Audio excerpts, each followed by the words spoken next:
Hi കിടിലനായിട്ടുള്ള ഒരു 10 rose combo നമുക്ക് പരിചയപ്പെട്ടാലോ. അപ്പോൾ ഫസ്റ്റ് തന്നെ വരുന്നത് ദേ ഈ ഒരു മുല്ലപ്പൂ റോസാണ്. രണ്ടാമതായിട്ട് നിറയെ ഇങ്ങനെ അടുക്കുകളോട് വരുന്ന ഫ്ലോറിബണ്ട റിച്ച് റെഡ് എന്ന് പറയുന്ന റെഡ് വെറൈറ്റിയാണ്. മൂന്നാമതായിട്ട് നല്ല സ്മെല്ലുള്ള ഏതാണ് സെൻറ്റഡ് റോസാണ് കേട്ടോ.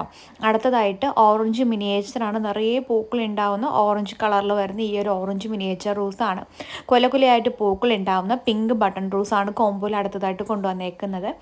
അടുത്ത വെറൈറ്റി എന്ന് പറയുന്നത് ഓർക്കിഡ് റോസാണ്. നിറയെ ഇങ്ങനെ ബഞ്ചായിട്ട് പൂക്കളുണ്ടാവുന്ന ഓർക്കിഡ് റോസ് പിങ്കാണ് അടുത്ത വെറൈറ്റി. പിന്നെയുള്ളത് ക്രീപ്പർ റോസാണ് കേട്ടോ. വൈറ്റ് ക്രീപ്പർ റോസാണ്. നിറയെ പൂക്കളുണ്ടാവുന്ന വൈറ്റ് കളർ ക്രീപ്പർ റോസാണ് കോംബോയിലുള്ളത്.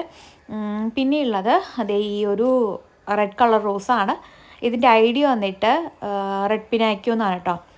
റെഡ് പിനാക്യോ റോസാണ്. പിന്നെയുള്ളത് 7 days ആണ്.